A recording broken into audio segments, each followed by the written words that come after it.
النبي الأمين الكريم الرؤوف الرحيم وعلى آله وأهل بيته الطيبين والطاهرين والمعصومين الأجمعين خصوصا على سيدنا ورسول الأعظم على جده نبينا عليه السلام صلى الله عليه وسلم.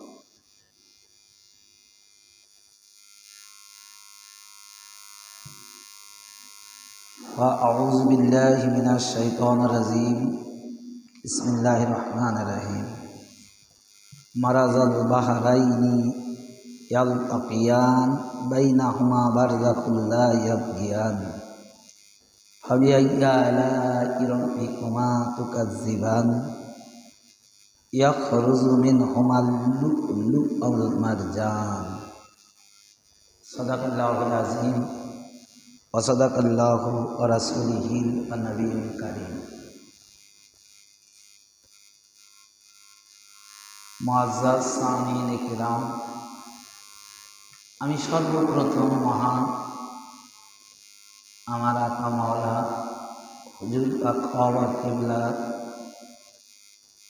এবং তাঁর পবিত্র আল আওলাদ আহলে বাইত আতহারগণ কিবলা ও কাবার কদম জুড়ে ভক্তিপূর্ণ সিজদা কদম বসি আরজ করত। আজকে পবিত্র রজব মাসের প্রথম জুম্মা এবং 2025 সালের প্রথম জুম্মা। এই জুম্মা উপলক্ষে যে সকল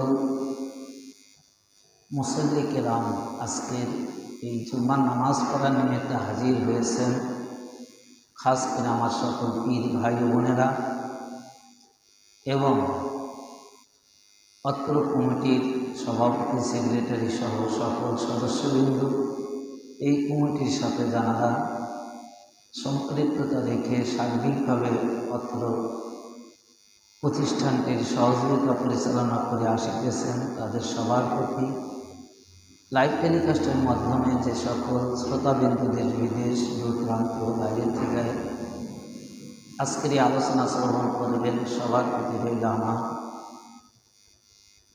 মওলা আলী এবং মা খাতুনে জান্নাত আতহার পাকের শাদী মুবারক দিবস উপলক্ষে শুভেচ্ছা, মোবারকবাদ, অভিনন্দন, সালাম। আসসালামু আলাইকুম ওয়া রাহমাতুল্লাহি ওয়া বারাকাতুহু।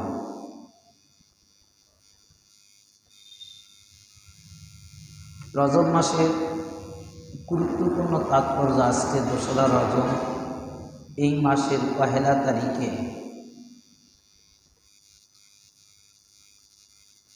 হযরতে মা খাতুনে জান্নাত সাইয়্যিদাতুন নিসা এবং মওলায়ে কায়নাত পাকের শাদী মুবারক দুনিয়ার জিন্দেগিতে রাসূল পাক সুসম্পন্ন করেছিলেন। তাই পহেলা রজব আমাদের জন্য একটি অতি গুরুত্বপূর্ণ মাস। আর আজকের এই জুম্মা মুবারকে আমি অধম গুনাহগার, যদি আমার আকা মাওলা আমার প্রতি তাঁর রহম করম অনুগ্রহ দয়া প্রদান করেন, তাহলে আমি এই শাদী মুবারকের ঘটনাটা অর্থাৎ তুলে ধরার চেষ্টা করব আজকের এই প্রথম জুম্মার দিনে।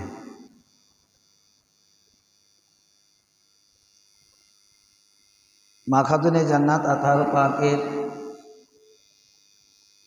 এবং মওলায়ে কায়নাত পাকের দুনিয়াবি সাহাবীদের সম্মুখে হুজুর পাক সাল্লাল্লাহু আলাইহি সাল্লাম 2য় হিজরিতে এই শাদী মুবারকের কার্য সম্পাদন করেছিলেন। তখন মা খাতুনে জান্নাত আতহার পাক এবং মওলায়ে কায়নাত পাকের বয়স ছিল, আর এই বয়সটাও উল্লেখ করেছেন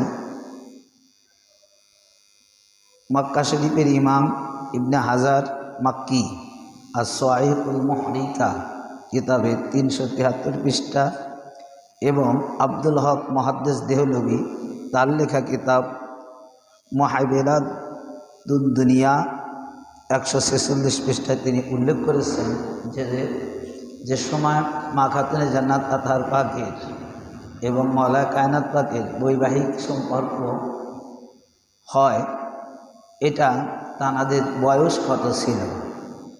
এই দুইজন সর্ববিখ্যাত রাবি তাদের নিজ নিজ কিতাবের মধ্যে উল্লেখ করেছেন যে খামসা আশারা সানাতা খামসা আশহার বি নিফস, অর্থাৎ মা খাতুনে জান্নাত আতহার পাকের বয়স ছিল 15 বৎসর 5 মাস এবং 15 দিন, আর মওলা কায়নাত পাকের বয়স ছিল ইহদা ওয়া ইশরুনা সানাতা ওয়া ইশরুনা খামসা আশহার, অর্থাৎ 21 বৎসর 5 মাস। তো মওলা কায়নাত পাকের বয়স 21 বৎসর 5 মাস এবং মা খাতুনে জান্নাত আতহার পাকের বয়স 15 বৎসর 5 মাস 15 দিন। এই বয়সে তাদেরকে শাদী মোবারকের দিয়েছিলেন হুজুর পাক সাল্লাল্লাহু আলাইহি সাল্লাম। তো মওলা কায়নাত পাকের এবং মা খাতুনে জান্নাত আতহার পাকের শাদী মোবারক যখন, বিশেষ করে যখন মা খাতুনে জান্নাত আতহার পাক এই বয়সে অর্থাৎ বিবাহের উপযুক্ত হলেন, অনেক সাহাবী কি করেছিলেন যে বিবাহের পায়গাম দিয়েছিলেন। এমনকি হযরত আবু বকর তিনিও বিবাহের পায়গাম দিয়েছিলেন। রাসূলুল্লাহ কখনো কাউকে কড়া ভাষায় বলেন যে না, তোমার সাথে আমি মেয়েকে বিবাহ দেব না, কত বড় স্পর্ধা, এরকম কোনো মানে উচ্চ আওয়াজে কোনো প্রস্তাব প্রত্যাখ্যান করেন না। যে যখনই প্রস্তাব দিয়েছেন তখনই হুজুর পাক বলতেন যে আমি আমার মেয়েকে অর্থাৎ খাতুনে জান্নাত আতহার পাককে যেহেতু বিবাহের বয়স হয়েছে, বিবাহ তো দেবই, তবে আমি আল্লাহ হুকুমের অপেক্ষায় আছি, যে আল্লাহ যখন হুকুম দিবেন, আল্লাহ যখন তার বিবাহর পয়গাম দিবেন, তখন আমি মা খাতুনে জান্নাত আতহার পাককে বিবাহ দেব। এইভাবে তিনি তাদেরকে বিদায় দিতেন, কোনো কড়া কথা বলতেন না, কাউকে কষ্ট দিতেন না, কারণ তিনি তো রাহমাতুল লিল আলামিন। আর আল্লাহর হুকুমে থাকবেন না কেন? কারণ ফাতিমাও আল্লাহ লোক, মওলা কায়নাত পাক আল্লাহর লোক। ফাতিমা জান্নাতের একটি নূর পাক, মওলা কায়নাত পাক ওয়াহদানিয়াতের নূর পাক। তো দুইজনই আল্লাহর লোক, তো আল্লাহই তো দুইজনের শাদী, এক কথা যা কিছু করেছেন আল্লাহ অভিভাবককে দেন, তো আল্লাহই তো এদের সেই মূল কার্যক্রম সুসম্পাদন করবেন, যার কারণে হুজুর পাক এই কথাটা বলতেন। তা আজকে দেখেন যে একটা আফসোসের বিষয় হলো যে জানাদের সৃষ্টি না করলে এই কুল কায়নাত কোনো কিছুই সৃষ্টি হতো না। অথচ এই রজব মাস আমরা ওয়াজ করতেছি রজবের ফজিলত সম্পর্কে। রজব মাস কতটা ফজিলতপূর্ণ এই ওয়াজ আমরা করতেছি। প্রত্যেকটা ওয়াহাবি, দেওবন্দ, খারেজি, লামাজাবি এমন কোনো মুসলমান নেই যে রজব মাস সম্পর্কে আলোচনা করতেছে না। কিন্তু তারা অধিকাংশ না, মানে প্রত্যেকেই এই ওয়াজটা করে যে রজব মাস মানে বৎসরে আরবি মাসের 3টি মাস উৎকৃষ্ট, তার মধ্যে রাজব, শাবান এবং রমজান। এটাও তানারা বলতেছে যে রজব মাস হচ্ছে ইবাদতের বীজ রোপণের মাস, এটাও কিন্তু বলে, কিন্তু বীজ রোপণের মাস। কিন্তু আল্লাহ তাআলা কি করছে, সেটা মূল যে বীজ রোপণ, যে এর যে মূল মারেফাত, এটা কিন্তু বলেন না। এই জন্য কোরআন পাকের একটি আয়াত পাক আমি আপনাদের মাঝে তেলাওয়াত করলাম, মারাজাল বাহরাইনি ইয়ালতাকিয়ান বাইনাহুমা বারযাখুল লা ইয়াবগিয়ান, যে দুইটা সমুদ্র আল্লাহ তাআলা কি করলেন? দুইটা সমুদ্র আল্লাহ তাআলা কি করলেন? একত্রিত করলেন। তাদের মাঝে কি বারজাখুল লা ইয়াবগিয়ান ফাবিআইয়ি আলাই রাব্বিকুমা তুকাজ্জিবান। এরপরেও তোমরা কোন নিয়ামতকে আল্লাহর অস্বীকার করবে? ইয়াখরুজু মিনহুমাল লুলু ওয়াল মারজান, যে এমন দুইটা সমুদ্র এই রজব মাসে একত্রিত করেছে যে তাদের এই বৈবাহিক সম্পর্কের কারণে কিয়ামত পর্যন্ত অসংখ্য মণিমুক্তা বের হবে। আর এই যে কোরআন এবং পহেলা রজবে সেই কার্য সুসম্পন্ন করছেন হুজুর পাক। তাহলে আমরা যদি এখন দেখতে পাই যে আসলে মূল মারেফতটাই ছিল মা খাতুনে জান্নাত আতহার পাক এবং মওলা কায়নাত পাকের শাদী মুবারকের দিবসই ছিল এই পহেলা রজব, যার কারণে রজব মাসে এত তাৎপর্য গুরুত্বপূর্ণ হয়েছে। তো এখন এই বিবাহ যে আল্লাহ তাআলা হুকুমে হুজুর পাক দিলেন, আমি 11টা কিতাব থেকে আপনাদের সম্মুখে এটা প্রমাণ করার চেষ্টা করব যে মা খাতুনে জান্নাত আতহার পাকের এবং মওলা কায়নাত পাকের শাদী মুবারক আল্লাহর হুকুমে দিয়েছেন। এর শানে আল্লাহ যে হুকুম করেছেন, আল্লাহ যে হুকুম, এর শানে সর্ববিখ্যাত টপ র্যাঙ্কের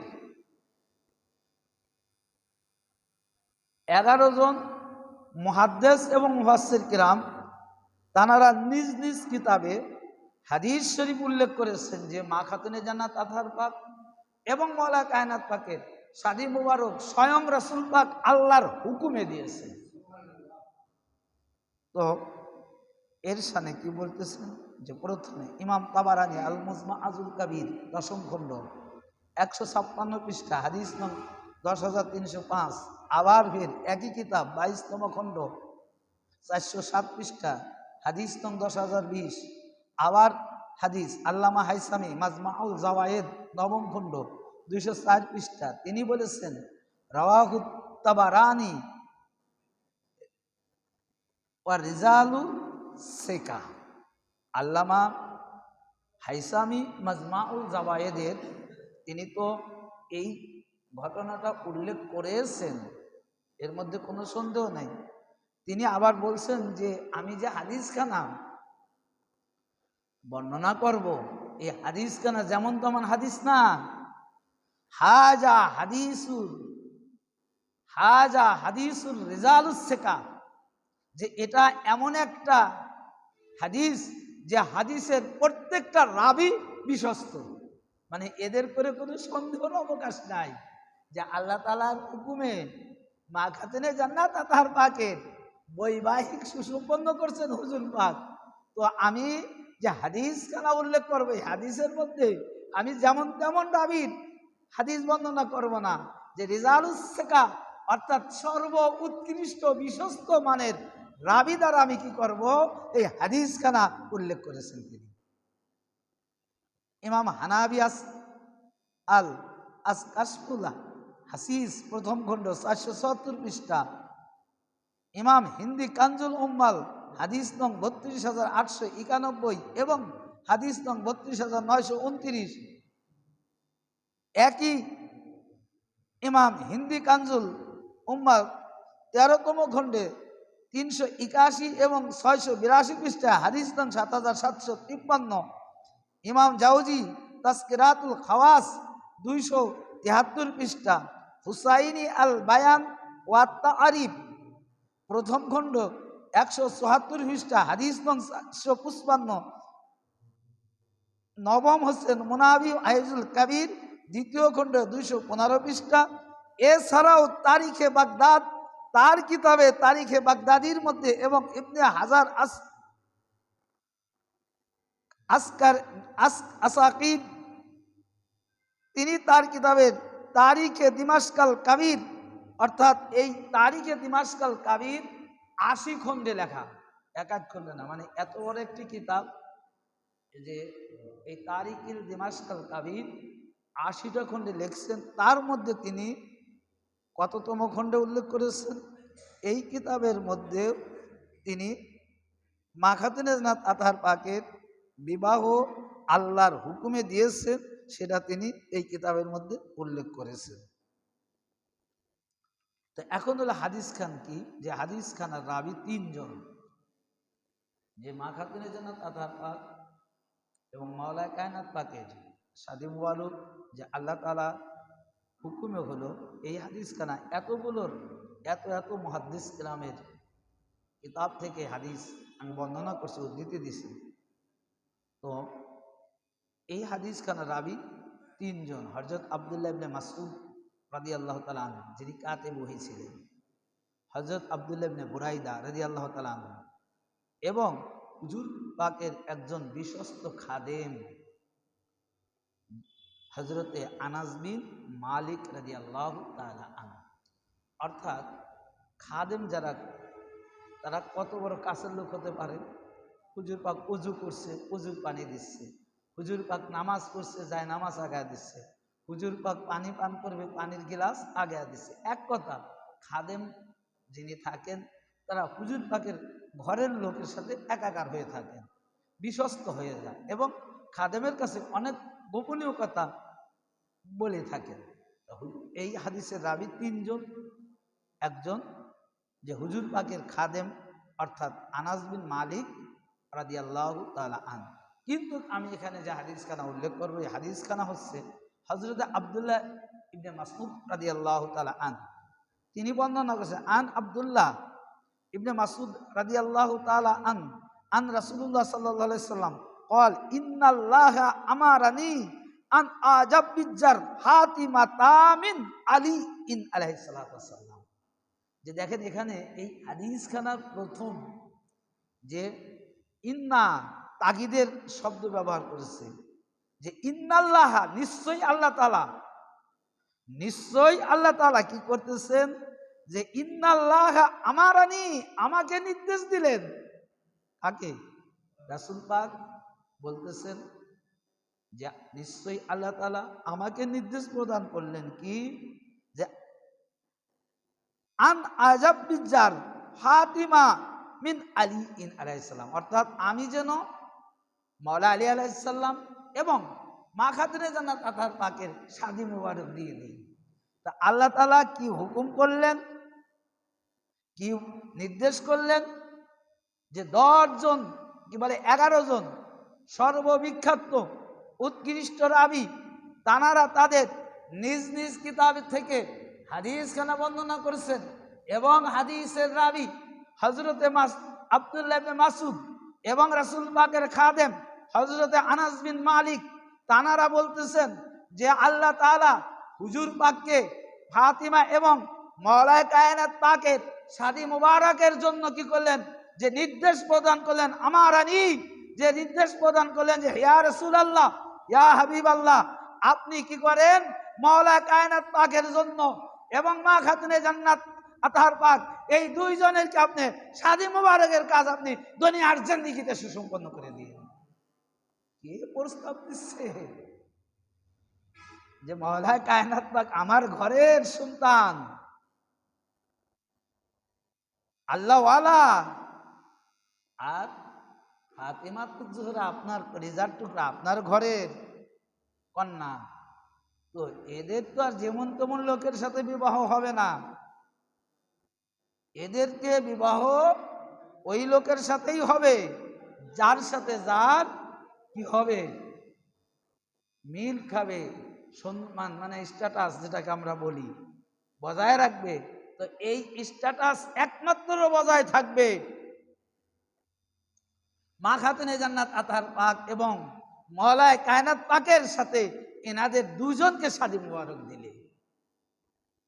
ফের এই হাদিস খানাগত আনাস ইবনে মালিক রাদিয়াল্লাহু তাআলা তিনি বর্ণনা করতেছেন কি, যে ক্বাল রাসূলুল্লাহ সাল্লাল্লাহু আলাইহি সাল্লাম ইয়া আনাস আতাদরিক মা জানিবিহি জিবরাইল মিন ইনদে সাহেবেল আরশ।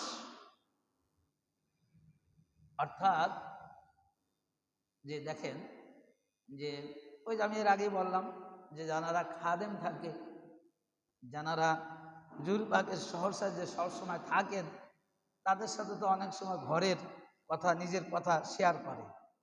তো হুজুর পাক সাল্লাল্লাহু আলাইহি সাল্লাম আনাস বিন মালিক তানাকে বলতেছেন যে আনাস বিন মালিক, তুমি কি জানো যে আতাদরিক মা জানিবিহি, অর্থাৎ এইমাত্র আমার নিকট জিবরাইল আসলো। অর্থাৎ তিনি বলতেছেন হুজুর পাক যে তুমি কি জানো এইমাত্র আমার নিকট কি আসলো, জিবরিল, অর্থাৎ এসে খবর দিল মিন ইন্দি সাহেবের আরশ, অর্থাৎ জিবরিল আলাইহিস সালাম আরশের অধিপতি হতে কি খোঁজ খবর নিয়ে এসেছেন তা কি তুমি জানো? যে আনাস কি জিজ্ঞাসা করতেছে, আমার কাছে আরশের অধিপতি কে? আল্লাহ, আল্লাহ তাআলার নিকট থেকে কি হুকুম নিয়ে এইমাত্র জিবরিল আলাইহিস সালাম আমার নিকট আসলো তা কি তুমি জানো? ক্বালা লা, আনাস বলেন না ইয়া রাসূলুল্লাহ, আমি কি করে জানবো? আল্লাহ আপনি, আল্লাহ আল্লাহ রাসূল আপনি, আপনার নিকট কথাবার্তা প্রেরণ করেন জিবরিল আলামিনের দ্বারা, তো জিবরিল কি নিয়ে আসে, কি খবর নিয়ে আসে, আমি খাদেম, আমি এটা কি করে জানবো ইয়া রাসূলুল্লাহ? এটা তো আপনিই ভালো জানেন।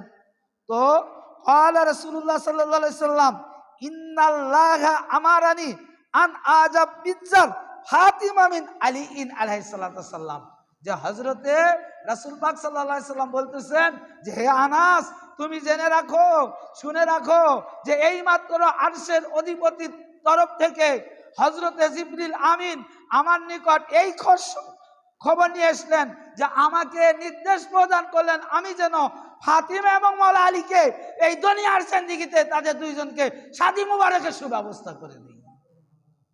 তার কার হুকুমে বিবাহ হচ্ছে?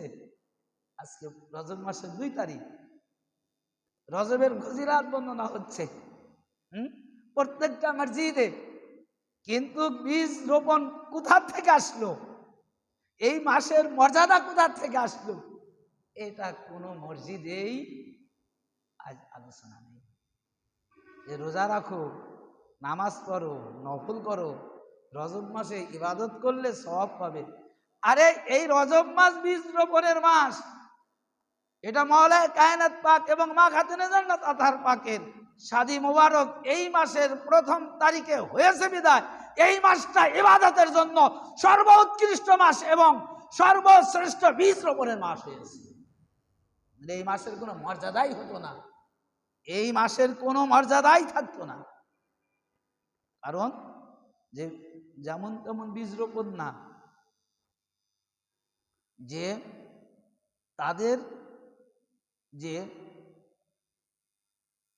নসল থেকে, তাদের আওলাদ থেকে, মানে তাদের বংশ থেকে, তাদের বৈবাহিক সম্পর্কের পরে দুনিয়ার জিন্দেগিতে তাদের থেকে যত আওলাদ পাক আসবে, সেই আওলাদ পাকগুলো হবে এক এক জামানায় এক এক ইমাম, এবং প্রত্যেকটা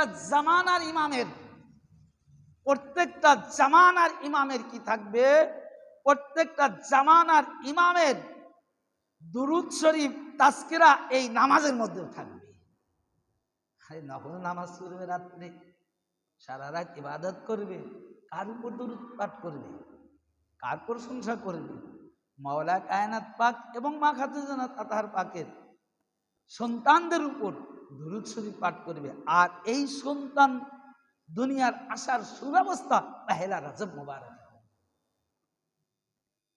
এই জন্য কোরআন পাকে বললেন যে মারাজাল বাহরাইনি আলতাকিয়ানি বাইনাহুমা বারযাখুন লা ইয়াবগিয়ান ফাবিআইয়ি আলাই রাব্বিকুমা তুকাজ্জিবান ইয়াখরুজুল লুকলুক ওয়া মারজান ফাবিআইয়ি আলাই রাব্বিকুমা তুকাজ্জিবান।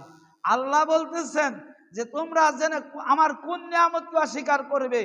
আজকে রজব মাসের 1 তারিখে 2 সমুদ্রের একত্রিত করে কিয়ামত পর্যন্ত এত মণিমুক্ত আমি আল্লাহ তাআলা প্রেরণ করব এই জামানার মধ্যে, যে নিয়ামত হবে সবচাইতে আফজালকৃত নিয়ামত, যে নিয়ামত প্রাপ্ত ব্যক্তিকে আমি এই দুনিয়ার জিন্দেগিতে এই ধরাধামে প্রেরণ করব, যে আনআমতা আলাইহিম আনআমাল্লাহু নিয়ামাতি, আল্লাহর নিয়ামত প্রাপ্ত যত ব্যক্তিরা থাকবে 1 রজব থেকে 2 হিজরি মাওলায়ে কায়নাত পাক এবং ফাতিমাতুস সালামুল্লাহর বৈবাহিক সম্পর্ক থেকে কিয়ামত পর্যন্ত নিয়ামত প্রাপ্ত ব্যক্তি এই ধরাধামে আগমন করবে।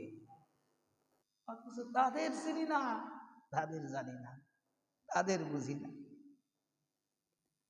তা সত্যকে বাদ দিয়ে আয়াত পাকের মধ্যে আসছে একটি আয়াত পাক, একটু অপ্রাসঙ্গিক কথা বলি, যে আমরা নামাজের মধ্যে একটি দোয়া পড়ি, অর্থাৎ মোনাজাত করি, রব্বির হামহুমা কামা রব্বায়ানিস সাগীরা। আচ্ছা, এই দোয়াটার অর্থ কি আপনারা অনেকেই হয়তো জানেন, অনেকেই জানেন না। এর সার কথা হলো এইটুক যে, হে আল্লাহ, আমার উপরে এহসান করো, ছোটবেলায় শিশু অবস্থায় আমার বাপ মা আমাকে যেরকম মানুষ করেছে, আমি যেন বৃদ্ধ অবস্থায় তাকে ওই রকম মানুষ করতে পারি, দেখাশোনা করতে পারি। এক কথা, ছোটকালে আপনাকে যেরকম লালন পালন করে বড় করছে, বাপ মা যখন বৃদ্ধ হবে তখন ওই রকম ভাবে তাদেরকে সেবা যত্ন করা লাগবে। এই হলো এই আয়াতের মূল কথা, মূল ব্যাখ্যা, মূল অর্থ। এখন আপনি আপনার বাপের জন্য একটা প্যারাসিটামল কিনে দিলেন না, নিজে ভালো মন্দ খাচ্ছেন, তার তদারকি করলেন না, তার দেখাশোনা করলেন না। এখন মসজিদে এসে দোয়া করলেন নামাজ পড়ে, আল্লাহুম্মা রব্বির হামহুমা কামা রাব্বায়ানি সাগীরা। আর আপনারা বলেন তো, ওই দোয়া আসমান আর জমিন বলে সওয়াব হবে না গুনাহ হবে? আপনি মুনাফিক হয়ে যাবেন, কারণ আপনি আল্লাহর কাছে এহসান চাচ্ছেন, করুণা চাচ্ছেন আপনার মাকে, আপনার বাবাকে দেখাশোনা করার জন্য, অথচ আপনি মসজিদ থেকে বের হয়ে, দুয়ার থেকে ফারেক হয়ে ওই বাবা মার কোনো খোঁজ নিলেন না। তার মানে কি? আপনার কথা আর আপনার কাজ আলাদা হয়ে গেল, অর্থাৎ আপনি মুনাফিকের মধ্যে চলে গেলেন। তো এই রজব মাসটা এমনই মাস, মাওলানা কায়নাত পাক এবং মা খাতুনে জান্নাত আতহার পাকের শাদী মুবারকের কারণে, এই নিয়ামত প্রাপ্ত ব্যক্তিদেরকে আগমনের কারণে পহেলা রজব মাসে আল্লাহ তাআলা দুইজনকে শাদী মুবারক দিলেন, অর্থাৎ নামাজের মধ্যে তাদের জিকির রেখে দিলেন। আগে তাদেরকে আনুগত্য করতে হবে, আগে তাদেরকে ভালোবাসতে হবে, আগে তাদেরকে চিনতে হবে, তারপরে রজব মাসে ইবাদত করলে এই ইবাদত কবুল হবে কি না হবে তখন আশা করা যেতে পারে, এর আগে নয়, এর আগে নয়। যারা মাসটা কি এটাই আমরা দেখতে পাচ্ছি না। আমি কিন্তু যে কথাগুলো বলছি দলিল থেকে 11খানা টপ র্যাঙ্কের মুহাদ্দিস হাদিসের কিতাব থেকে এবং 3জন সর্ব উৎকৃষ্ট সাহাবীর দ্বারা একই হাদিস বর্ণনা করেছেন। তার মধ্যে রাসূল পাকের খাদেম আনাস বিন মালিক রাদিয়াল্লাহু তাআলা আনহু এই হাদিসের রাবী। সম্মানিত উপস্থিতি, তো যখন আল্লাহ তাআলা প্রস্তাব দিয়ে দিলেন, আল্লাহ তাআলা প্রস্তাব দিয়ে দিলেন যে, হে ইয়া রাসূলুল্লাহ, আপনি আপনার মেয়েকে আমার ঘরের সন্তান মাওলা কায়নাত পাকের সাথে বিবাহ দিয়ে দিন। আল্লাহর প্রস্তাব চলে এসেছে। আর এটা দেখেন, এই যে দুনিয়ার একটি সুন্নত, এই যে রেওয়াজ, প্রত্যেকটা মেয়েওয়ালা কিন্তু আসলে প্রস্তাব দেয় না, বেশিরভাগ। এটা আদিম যুগ থেকে, যে একটা ছেলে যখন বিয়ের উপযুক্ত হয়, ওই ছেলের পক্ষ থেকেই কি আসে? প্রস্তাব আসে। এখন যে কোনো মারফতেই দেখ, যে কোনো হালাতেই দেখ আসে। তারপরে মেয়েওয়ালা চিন্তা ভাবনা করে তার প্রস্তাবে রাজি বা প্রত্যাখ্যান সেটা ওই লোকের মাধ্যমে জানিয়ে দেয়। এটাই কিন্তু নিয়ম। তা আল্লাহর তো মাওলানা কায়নাত পাকের তো কোনো অভিভাবক নেই, তিনি জন্ম নিয়েছেন আল্লাহর ঘরে, তানার জন্ম হয়েছে আল্লাহর ঘরে, তো তানার অভিভাবকের কাজ তো আল্লাহই করবে। এখন বিয়ের বয়স হয়ে গেছে, 21 বছর পার হয়ে গেছে, এখন তাকে শাদী দিতে হবে না? তো এই কারণে তার শাদী মুবারকের জন্য তারই মাহবুব, তানারই নূর, সেই নূরে রাসূল পাকের কলিজার টুকরা তার সাথে বিবাহ প্রস্তাব দিয়ে দিলেন। যে আল্লাহ বলে দিলেন যে, রাসূল আপনি চিন্তা করবেন না, আমি ছেলের পক্ষ থেকে আমার ঘরওয়ালা, আমার আল্লাহ, আমার কি, আমার ঘরের সন্তান, যিনি খানায় কাবাতে জন্মগ্রহণ করেছে, সুতরাং আপনিও মাওলা কায়নাত পাকের অভিভাবক, আপনি শরিয়াতের দৃষ্টি করে জাহিরিয়াত অভিভাবক, আর আমি হলাম এমন অভিভাবক যে আমাকে কেউ দেখে না, আমাকে কেউ ছুঁয়ে দেখে না, তাই আমি জিবরিল আমিনের মধ্য দিয়ে আপনার নিকট এই প্রস্তাবটা পাঠিয়ে দিলাম, আপনি এদেরকে বৈবাহিক সম্পর্কের কাজ সুসম্পন্ন করে দিন।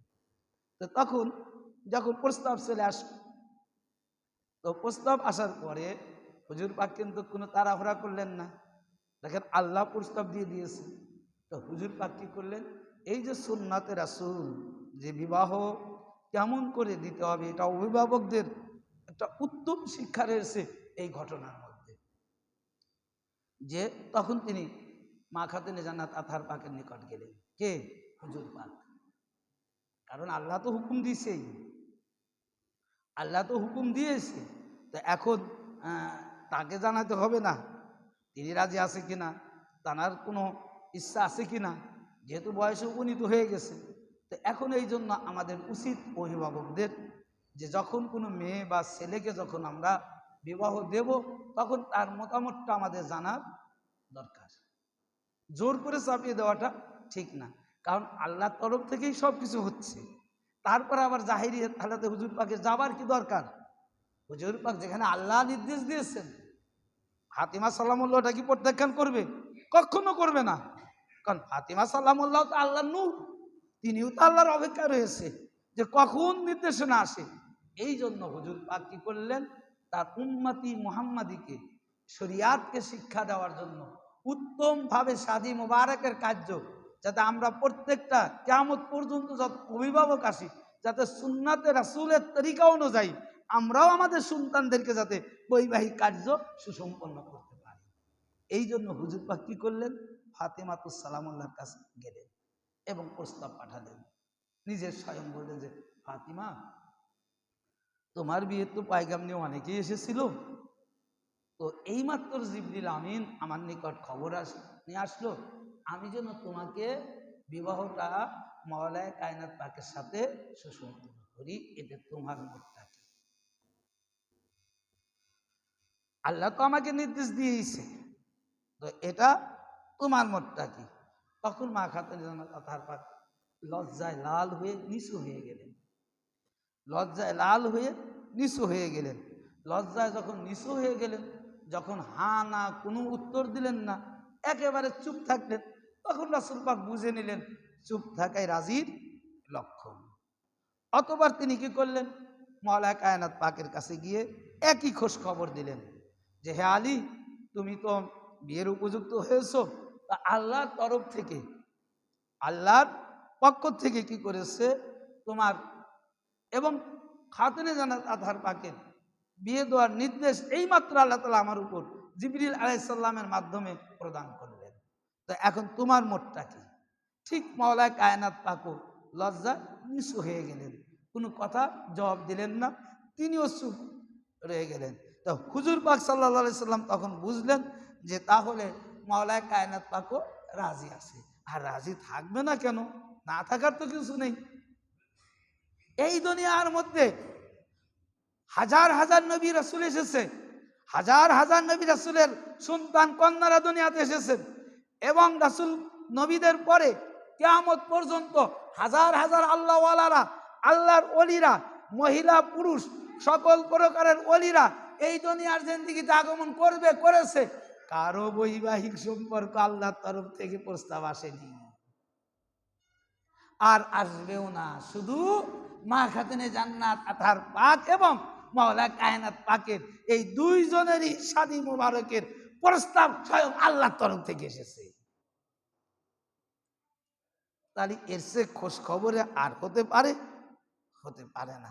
তখন হুজুর পাক আসলে এক একটা ওয়াকিয়া সময়ের খুবই কম, তো তখন হুজুর পাক মওলায়ে কায়নাত পাককে বললেন যে বিবাহর কাজ সম্পাদন করতে হলে তো কিছু অর্থের দরকার, কিছু টাকার দরকার আছে। তো ঘোড়া তো তোমার বিক্রি করা যাবে না। মওলায়ে কায়নাত পাকের তিনটে সম্পদ ছিল, একটা ঘোড়া, বর্ম আর তলোয়ার, এই তিনটা সম্পদ ছিল। তো এখন বলতেছেন যে ঘোড়া তো আর বিক্রি করা যাবে না, এটা তোমার প্রয়োজনে লাগবে, আর তলোয়ার হচ্ছে তোমার অলংকার।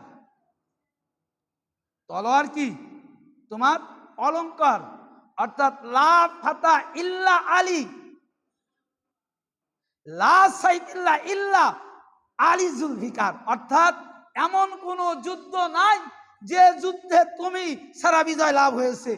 এই বিশ্বের মধ্যে এমন কোন তলোয়ার তৈরি হয় নাই যে তোমার তলোয়ার ছাড়া কোন যুদ্ধ বিজয় লাভ করেছে। অর্থাৎ লা ফাতা ইল্লা আলী, আলী ছাড়া কোন যুদ্ধের বিজয় নাই।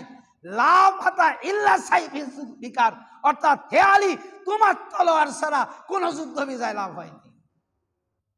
তো তলোয়ার তো তোমার অলংকার, তাহলে তলোয়ারও তোমার বিক্রি করা যাবে না। সুতরাং তুমি কি করো, বর্ম বিক্রি করে দাও। কারণ তুমি যে যোদ্ধা, তোমার মধ্যে যে চৌকস, তুমি যে যুদ্ধ করতে পারো, এত অভিজ্ঞতা আছে যে বর্ম ছাড়াও তুমি যুদ্ধ পরিচালনা করতে পারবে। সুতরাং তুমি যদি বর্ম বিক্রি করে দাও তাহলে তোমার অসুবিধা হবে না।